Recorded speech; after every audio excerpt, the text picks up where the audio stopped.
you know how we do things around here. Like it's not like live on CNN or anything like that. I don't know how it goes. I don't have a TV. Nah, like, have you ever messed around with the whole meditation? Yeah. So I've dived into it a little bit, and it's a really great concept because it's something that as somebody who is that go mentality, like Mm. it's a great way to kind of just slow it down. And like I think for a long time I had meditation in my head as like some like formal ritual that you have to do, but I've Yeah. realized that even writing in my journal, that's like a form of meditation right there, taking those few minutes to slow down and just process my thoughts. So it doesn't have to be like sitting on a yoga mat, doing all the time. Like there's different forms of meditation that work for you. So yeah, it's been really helpful in recovery. Yeah, I really agree. Like it's, my mind's very similar. It goes a million miles an hour in a million different directions and it just completely splinters you, right? And you're like, what am I doing? And be able to sit down and like focus on nothing Yeah. is very, very difficult. Like it's harder than it sounds, right? Because you're doing nothing. You're like, whoa, I've got to be able to slow the processes of my own brain down and then focus on what the room smells like or what the beach smells like or what Mm. it sounds like and stuff like that, rather than what have I got to do tomorrow morning, or have I checked off enough things off my to-do list. Like it's hard, man. And I think you made a really important point of many things can be meditative for individuals, right? Mhm. Working out, writing, walking, all these things can be, you know, forms of meditation. Yeah. Yeah, every morning I wake up and take a walk around the neighborhood, and I'll Oh read wow. a couple chapters in a book. And that's just like my time. That's before I open the laptop or look at my cell phone or anything like that. That's kind of my form of meditation. It's just that time by myself where I'm just focused on what's in front of me rather than what's behind me or what's about to happen the rest of the day. That time to yourself at the beginning of the day, I think, is the most important part of the day. Like Hmm. if I drop that, I feel like I'm playing catch up. Yeah. You know what I mean? I think a big one, actually, it's just come to me, is everyone wakes up and they go straight onto their phone. Hmm. You know what I mean? The alarm's on their phone, so obviously you've got to turn that off. And then it's like, boom, get on a Facebook, get on an Instagram, get on a TikTok, get on a LinkedIn, get on a emails. I'm like, man, like I've not even opened my eyes yet, and I'm answering emails. You know Right. what I mean? It's crazy. It's like, no, no, no. Set yourself before the world ends up setting your mental state for that day. Yeah. Totally. And I do that before I go to bed too. It's like in the Mm, evening, a lot of times people will take those cell phones to bed with them. And it's like you're connected right up until the point your head hits the pillow.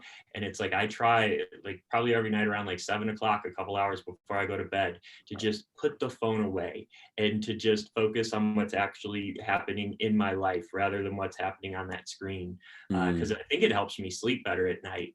But yeah. then it's also, in the morning when I wake up, it's nice to have a little bit of time without that phone too. So I think that's key, like on both sides of the equation when it comes to sleep, putting that phone away. Because I used to be horrible at that. I used to, sign on, and as I'm eating breakfast, it's just scrolling through the Facebook feed, even scrolling through the news feeds and stuff like that. It's just like there's so much happening in this world. You don't need to worry about it at 6 a.m. Like Mhm, just relax and take some time for yourself at that point. The news can wait.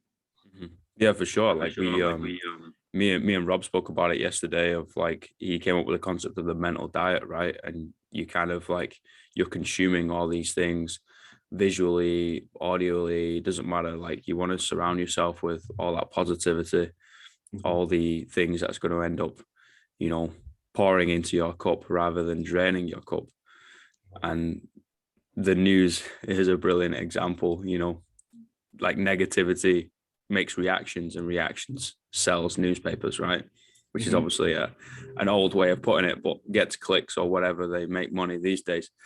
Um, and that's what they're gonna give to you, right? Because it's all about making some coin.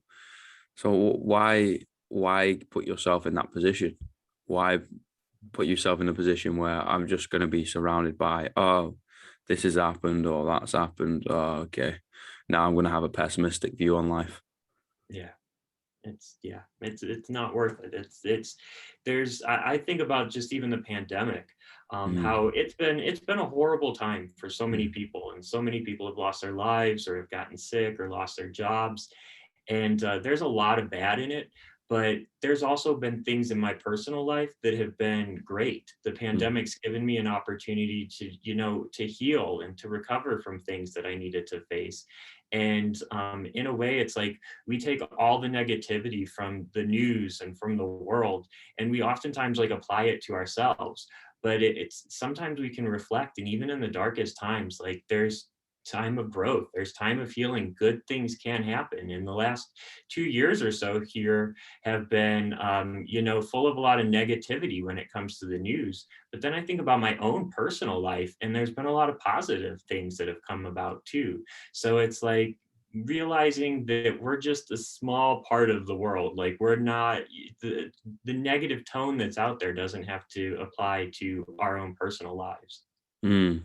Bro, that's beautiful. And like being able to see the light in the darkest space, you know what I mean? And learn everything is a lesson, right? Mhm. That's what I try and, or how I try and look at the world is like, okay, like how am I supposed to be able to learn and grow from this? Like whether it's what not to do or what I don't want to do, Mhm. or whether it's, oh, okay, like, wow, I didn't know that approach or that pathway or that way of thinking about things. I'm now gonna go entertain that for a little bit longer. Um, yeah, I think a lot of people can learn from this pandemic, right? And you just take lockdowns, for example. That was a great time to one, connect with people that are in your house, Mhm. right? Obviously, if you've not got anyone in your house, that's fine. Connect back with yourself. That's number one. Yeah. People figuring out who they are. I honestly it blows my mind because it feels like everyone is walking around as a child in an adult's body. Yep.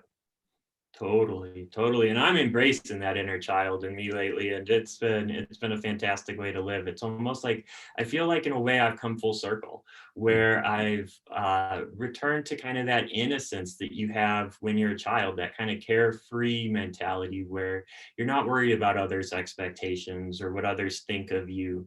And it's like I feel like over the course of the pandemic, I've been able to almost reconnect a little bit with that inner child that's always there, because it's like we don't have to completely grow up. We can still have fun. We can still mm, be kids at heart. mm, It's just because even when the bad things happen, approach it with that kind of childlike mentality, because I think it makes overcoming those obstacles and getting through the darkness a little bit easier. I feel mm, like that adult mindset that we attain at some point in our life, it's like it almost always kind of looks negative or glass half empty, mm. where that child will look at it glass half full. And that's kind of how I approach obstacles now. And it's been a huge just change and shift in my mindset that's really brought a lot more happiness to my life. Yeah, that's beautiful, man. Like I don't know why the concept has come about that we need to be these different creatures, right? When you mature and grow up, when you physically mature, I should say, because most people physically mature, but they don't mentally or emotionally mature, right? Just kind Yep. of lock that kid up in a box, and whatever hurt them, they just put it back in that box with them, and you're like, oh my god, like Mhm. guys, we've got a lot of learning to do here. Like we've got a lot of like figuring out and self work, if you want to call it that. Um, I know it sounds super cliche, but it needs to happen because it's easier to cause pain than to feel it, right? Yeah. Yeah, I've got a good question for you, and it's one that we see a lot out there, especially like in mental health and stuff Mm, online. But what is like one thing you would tell your younger self? mm, Because I know the one thing that I would tell my younger self is that I'm enough. Because for a long time I struggled with that growing up. I didn't feel like I was enough when I would compare myself to other people my age, or maybe what was happening in other people's lives. I let comparison be the thief of joy, what we hear all the time. yeah, But yeah, yeah. I love that question. Like, what would you tell your younger self? And for me, that's what it would be, that I am enough. That's beautiful, man. Like, and that's quite funny because the first kind of following on the line of the first book I had on the first page was like a one sentence, and it says, "You're not alone." And then the second one, fingers crossed, it'll be out in like a month or something, is "You're enough." Yeah. That's the first line in it. But what I'd tell my younger self, I have a similar question. I usually say, "What three words would you tell your younger self?" Mhm. Um, and the three words would be "See another side." Yeah, I like that. You know, Yeah. perception is reality. Yeah. And it's easy to get stuck in one way of thinking, Hmm. and ultimately, you know, the way you think dictates your life. Yeah.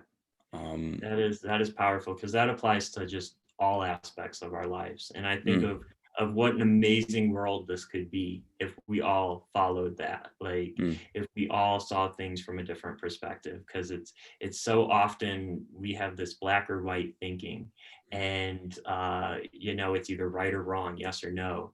And there's so much more to it. And when we allow ourselves to see different perspectives, we realize that it's a lot more, that there's a lot of gray area out there's a there, lot of gray. and that a gray area is a great place to live. Mm. There's a lot of gray, and there's also like so much color. Hmm. You know what I mean? Like, oh, Yeah. in this circumstance, it's this answer, and in this circumstance, it's that answer, and you're just like, wait. So what's the overall answer? I was like, well, that's the question, right? Hmm. There isn't one. There isn't a like a law of averages. There isn't just a, like you said, a black and white. And Yeah. it's quite funny, man. I'll sit in a coffee shop a lot and do some writing, right? And I'll just observe people. Hmm. And we're quite funny creatures to be able to observe, because just the way we'll end up living, right, is very black and white. And you see like channels people just follow. They do the same thing. They go to the same place. They say the same things. They never ask how people are doing. They kind of don't acknowledge anyone else. Everyone's Hmm. on their own little bubbles, and you kind of just sat there, just like, what is going on, man? Yeah. Yeah, and I was thinking, as you were saying that, I was thinking I just watched a master class with an actor, and he was talking about how when he portrayed a character that had no lines in a play, like he wanted to do something that showed the audience that this person has a life before this scene and after this scene.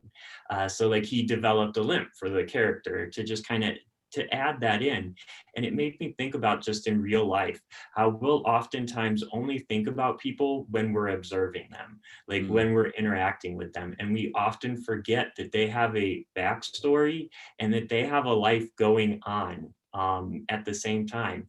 And we often lose sight when we're just in that moment. We think, okay, this is that person, this is what they do, this is who they are. But we forget that there's so much of a story to them.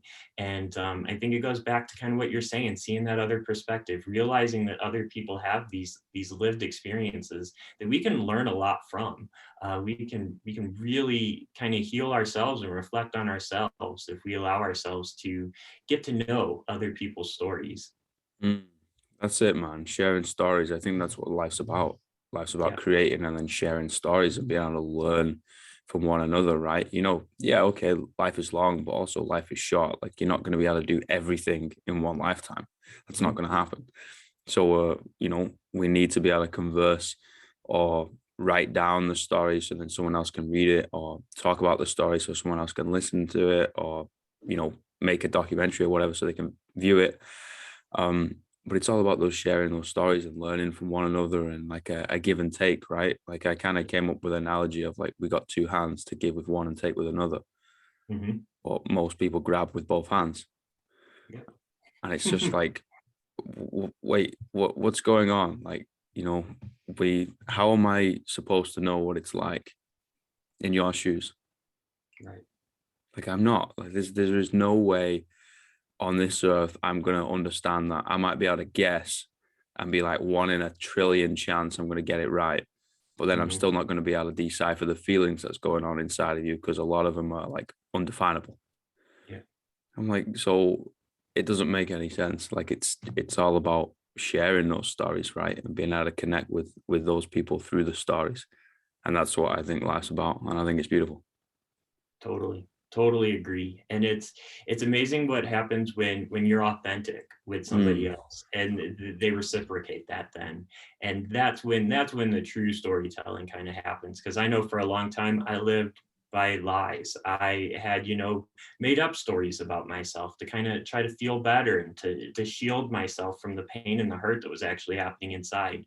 But it was once I shared my authentic story and found my authentic voice that I realized all of my relationships improved, including the relationship I had with myself.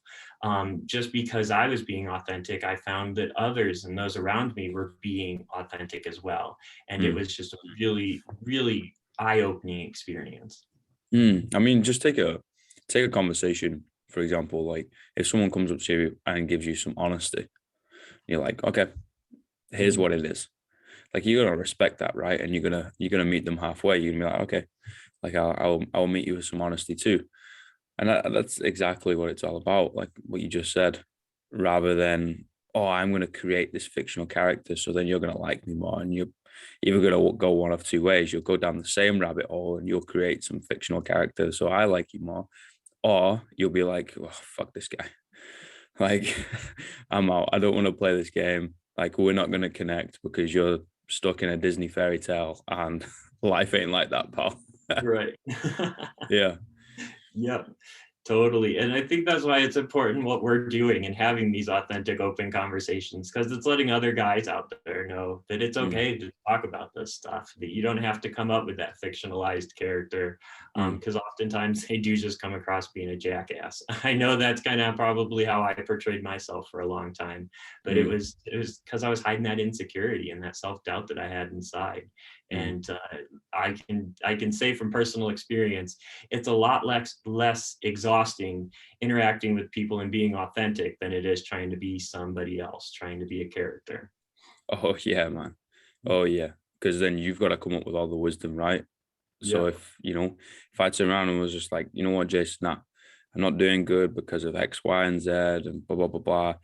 You might be able to see it from a different perspective, which you most definitely will, and could drop one line. I'll be like, holy shit, I've never thought about it that way.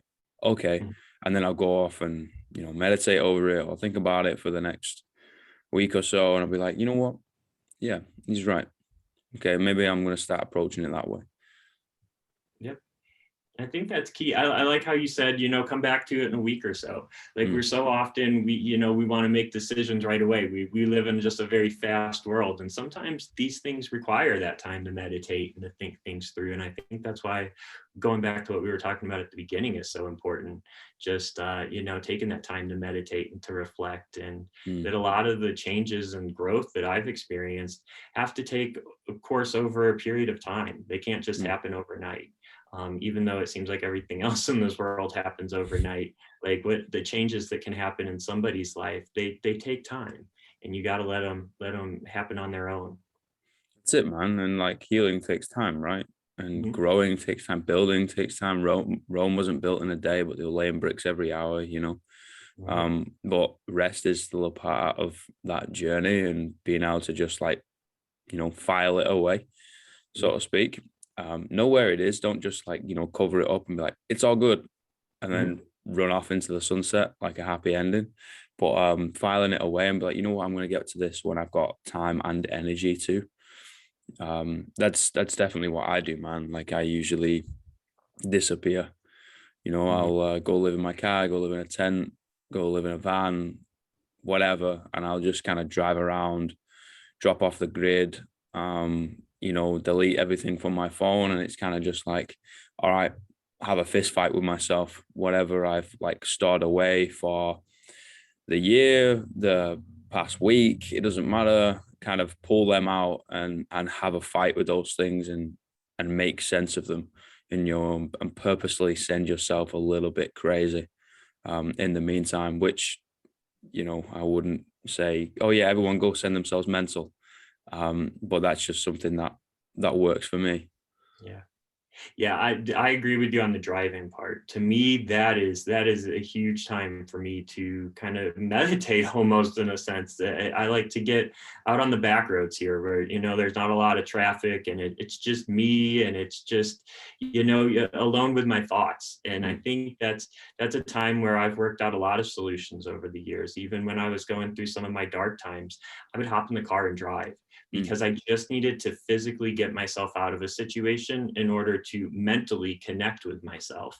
And that's what I do. I love to just hop in the car and go for a drive by myself to just mm, be alone with my thoughts. mm. Yeah, totally. Like being alone with yourself and being able to figure that out and figure Hmm. you out and figure out how you feel is really important. People usually try and stay in the fire. They're Hmm. like, okay, something's happened. Let's figure this out straight away. I was like, no, no, no, like that's not a sign of maturity. All right. Right. That's a sign of desperation. Sometimes it's better to be like, hey, I appreciate you and respect you and respect what we got going on here. I'm not, reacting in the best way. And I know I probably won't end up reacting in the best way. Give me like 5 minutes. Give me half an hour. Give me a couple hours. Can we approach this tomorrow? Yeah, okay, life doesn't always work that way. And sometimes you've got to be able to have it out straight away. Okay, fine. That's just where you've got to go through those processes in your own head and be like, okay, I'm going to have to think about this before I say something, Hmm. and especially before you do anything. But being able to take yourself out of that situation, calm yourself down, and be able to bring yourself back, I think is so, so important, especially for males, right? Because we're Yeah. usually like fight or flight. Obviously, don't run Exactly. away and don't Yeah. start fighting. That's never, never the option. Um, Exactly. That's where I was. I was at that fighting stage all the time. mm, Um, Before I was able to kind of, like you said, remove myself from the situation and just take a couple minutes. That was when I started to notice the changes. mm, Was when I wouldn't just fly off the handle at somebody over the littlest thing because I was able to take a step back and remember what's actually important. And yeah, for guys especially, we kind of anytime that something happens and we're kind of emotionally charged, it seems to come out as aggression, yeah, anger or aggression. That seems to be our default because for so long that seemed like the only acceptable emotional response for a guy. And now through meditation and through this mindfulness work that I've been doing, it's really changed that. And now there's no longer that aggression or that anger. Like it'll come out as sadness if it's sadness or hurt or disappointment, but it won't come out as anger anymore. mm. That's really important, and I think it's important to be able to feel all emotions, right? And being Mhm. able to like partition them all. Of yeah, okay, you can get angry, all Yeah. right, fantastic. It's a feeling. You can also get sad. You can get the sense of like happiness. You can get the sense of anxiety, depression. You can get the sense of like excitement. Like it's all just emotion, and having it not define who you are, right? Mhm. Human beings are supposed to feel, full stop. Yeah. And because of that, we're supposed to be able to feel everything. It's more like, I've kind of witnessed people like to numb themselves, right? Mhm. They don't want to go too far down, so they don't want to get depressed, anxious, or any of those quote unquote negative emotion, right? So Mhm. then they numb themselves towards the middle, and then you can't really feel the other side. You can't really feel complete happiness and euphoria and excitement and all those good quote unquote emotions. And it's like, wait, hold on a minute. We're just like stuck in this middle ground of like a constant state of numbness, and we Mhm. call it being alive. I was like, I think we're living. Oh, I think we're alive. Yeah, but I don't think we're truly living. Right. Yeah, we're breathing, but that's about it. It's Because about it. Yeah. yeah, yeah. I used to do that with alcohol. I used to numb myself with alcohol all the Mm, time to try to, avoid those negative, as you said, negative thoughts and emotions. And I found that while I was doing that, I was missing out on the joy. I was missing out on happiness. I was numbing myself from the positive things. yeah. And that's why, being sober now, because I had that abusive relationship with alcohol for so long, I no longer feel the need to have to numb myself. I'm okay experiencing any emotion that comes along, whether it's, joy or sadness. Like, I'm fine with that, because I realize that in order to feel joy, I've got to feel sadness. Mm. It's kind of that give and take where you have to allow yourself to experience all emotions. And that's kind of what I was talking about earlier when I said it. I've gone full circle back to when I was a kid, because when I was a kid, it wasn't like I was drinking or anything to try to numb myself. I was experiencing all of life's emotions as a child. And now, as a 35-year-old guy, I'm doing that exact same thing again. I'm experiencing all the emotions as they come, and I'm not trying to do anything to numb them or block them out. Just embracing them and realizing that if it's a harder emotion to get through, like, I'll get through it. It will pass. I love that, man. That's so beautiful. And at the end of the day, like, you're being a human being, right? Hmm. And I think once you're in that space, you can then connect with other people a hell of a lot easier and a hell of a lot stronger. You can see when someone's hurting, you can see when someone's anxious, you can see when someone's shy or sad, you can see when someone's happy, you can see when someone's passionate. Like, you can see it all. It's kind of like you've woken up in the Matrix, right? Yeah. Um, and I think that's really important, and that's just going to help with connection, and it's going to help with sharing stories, because then we can actually listen to one another's stories rather than be like, "Wow, fuck this guy," because he's done that and he's trying to get one over on me or whatever. And you're like, no, it's got nothing to do with like comparing. It's got everything to do with sharing. It's got everything to do with trying to learn from each other and connect in whatever way, whatever way. It Yeah. doesn't have to go down a specific way, like in whatever way things happen. Hmm. Yeah. I like that, comparing and sharing. I like what you did there. I always do I would rather connect than compare. Mm, So yeah, it's all about making those connections by sharing, and comparison isn't good for anybody. no, sir. No, sir. Have you tried being honest with like random people, especially dudes? Yeah. So I have, and it's a scary experience. Yeah, Let it's me say weird. that, because you talk about the ultimate kind of stepping outside of the comfort zone, and it's because it just doesn't feel normal still. I think because I've done a lot of my healing and recovery during the course of the lockdown and stuff during the pandemic, that I haven't had a chance to interact with a lot of people face to face. But when I do, and I'm being authentic and I'm being open and just honest about everything, like, it's almost like an adrenaline rush for me right now, because it's just like, wow, this is a major risk, but I've got nothing to lose and Mm, everything to gain. So I kind of go for it, and for the most part, the guys that I've been open with have been receptive to it. If anything, I've heard more back from them than I ever thought I would. It's kind of like what I was saying earlier. When I'm open, I realize that the people around me are more open too. So I've definitely noticed it. There's been some guys who you can tell they're still a little uncomfortable with everything, but I'm going to lead by example and just yeah, keep doing what I'm doing. that's it, man. That's totally it. Like leading by example and like carving the path, right? And just be like, Mm. team, it's okay, man. If you don't want to do this, you don't want to meet me halfway. That's fine. I'm just gonna stay at halfway, and eventually, people will start opening up. People will start doing their thing. Because it's not for us to force people to do anything.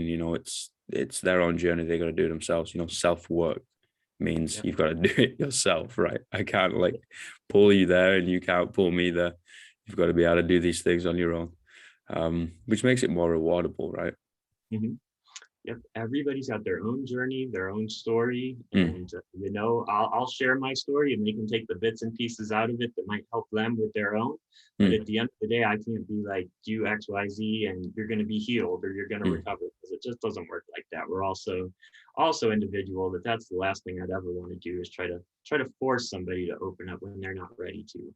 mm. I think that's the big thing, where just us as a society, we have to kind of change some of those norms and those stigmas and stereotypes that exist right now. Because I think by doing that, we'll be able to help kind of this next generation of young men that are growing up be more open and honest. Because for us, we were often taught, to be quiet, to be Mhm. silent. That a man was strongest when they were quiet and stern, and we're redefining it right now, and I think that's pretty cool. We're living in a pretty amazing time, I think, when it comes to tackling the stigmas and stereotypes.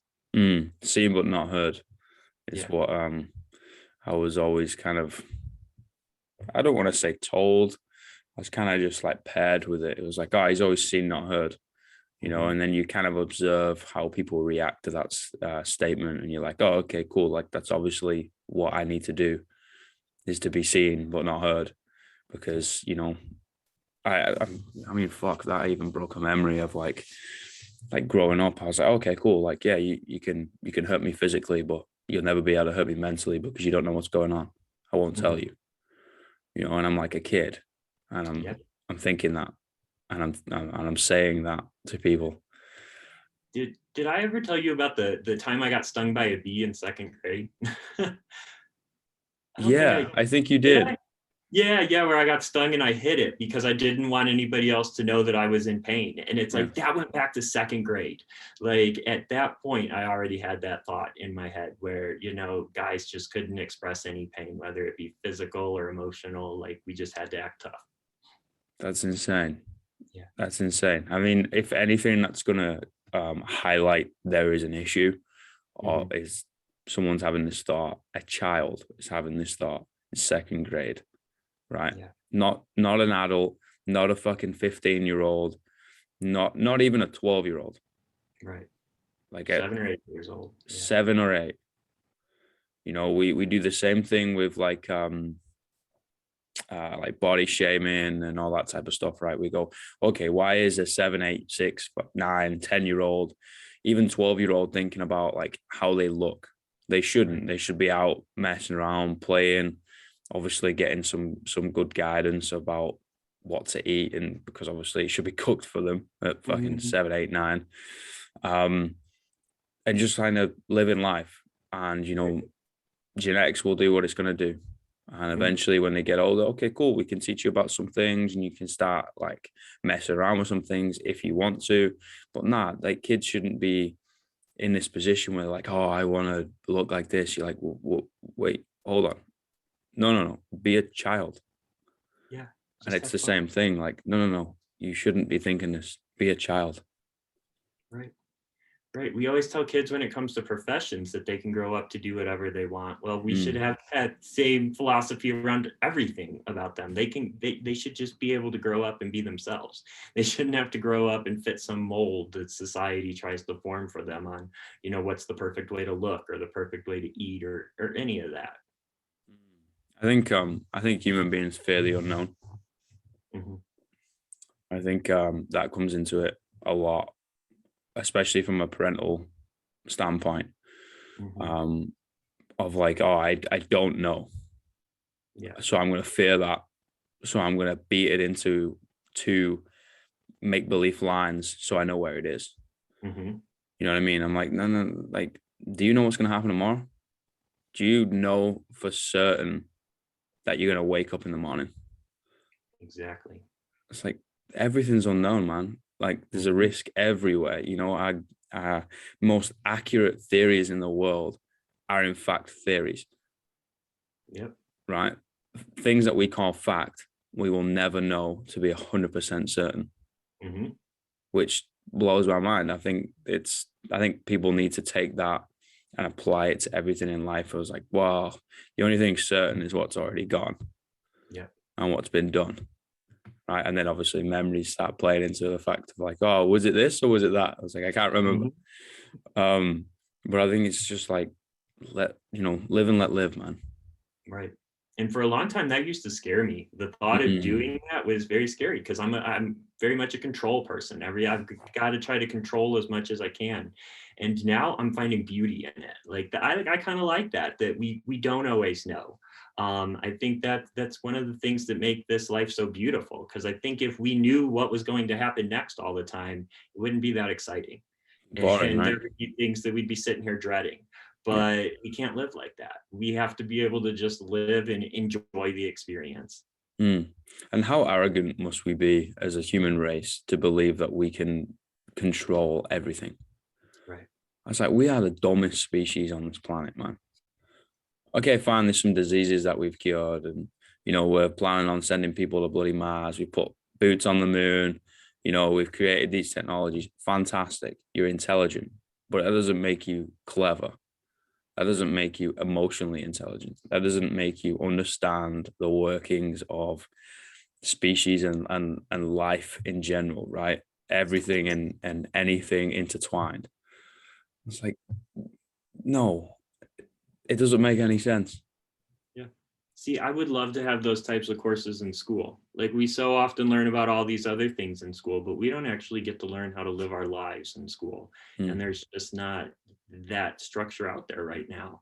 And I think that's kind of why as a human race, we're kind of screwed sometimes because we mm. just don't grow up prioritizing stuff like that. We kind of just push it to the side and try not to talk about it or think about it.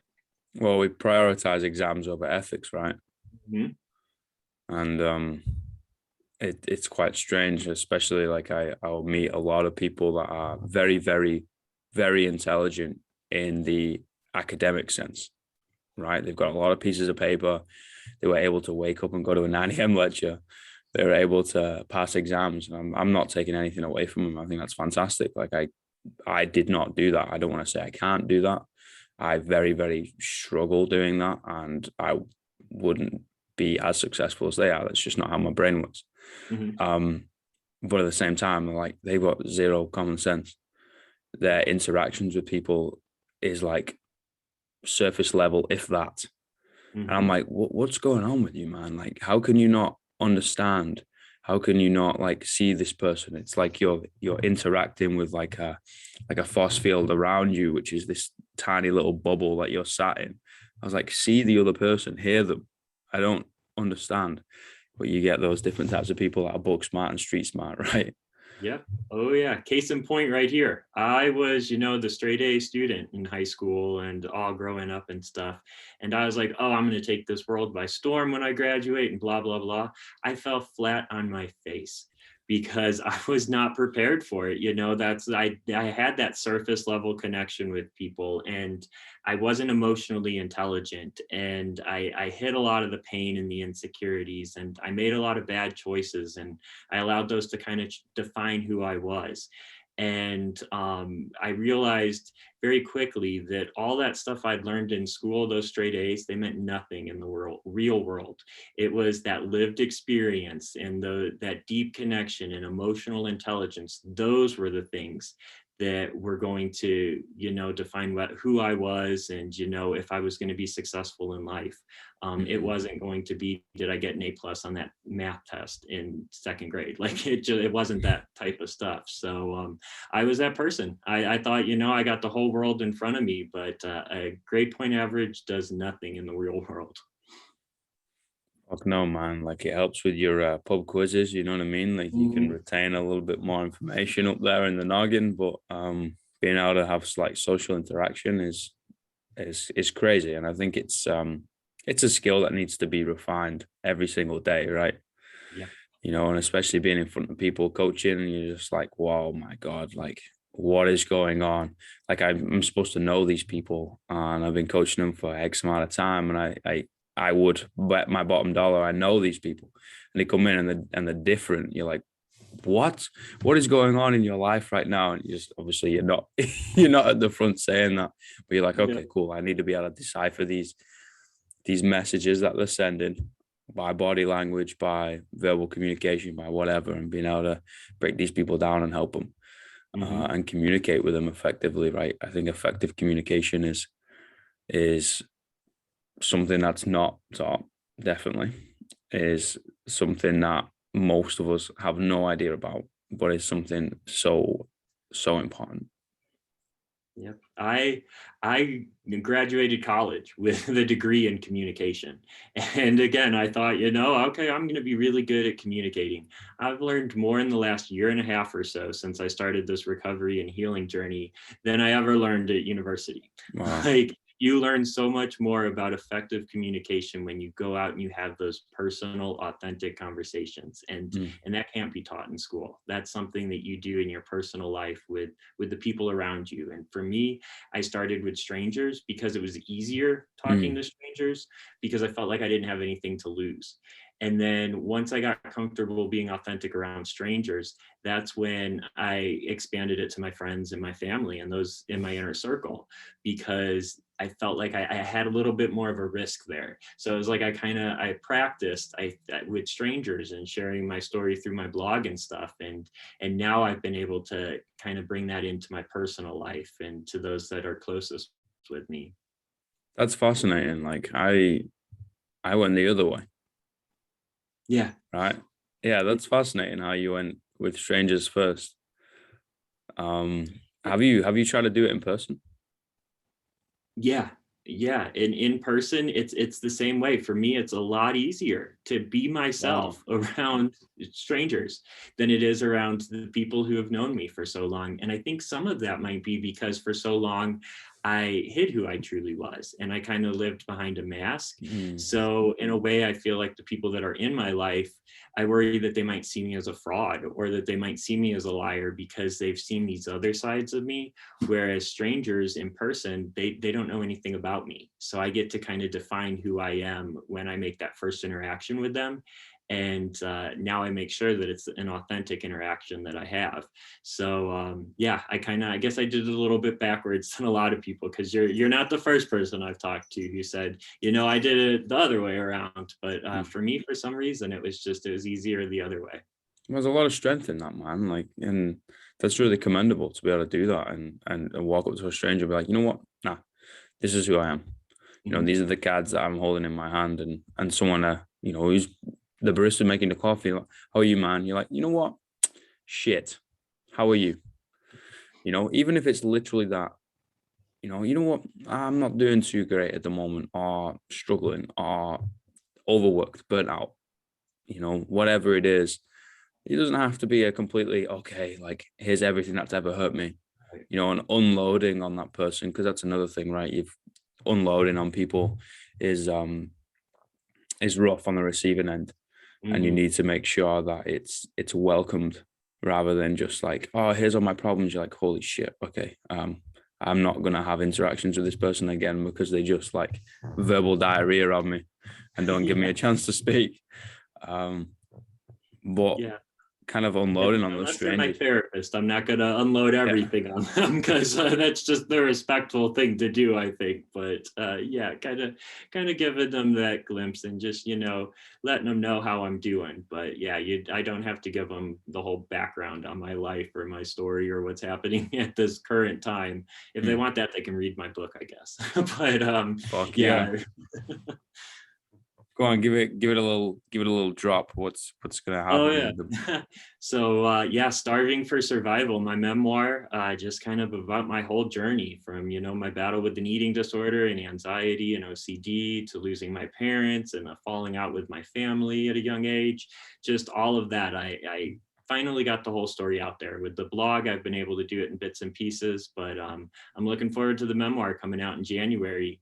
So just a couple months away until I'll be able to kind of share that story with everyone. And like I said earlier, I hope that there's even just bits and pieces of it that resonate with everybody out there, because it's one of those things where there's so much power in storytelling, both for the person telling the story and for the person receiving the story, that I'm excited to get it out there. I'm excited to read it, man.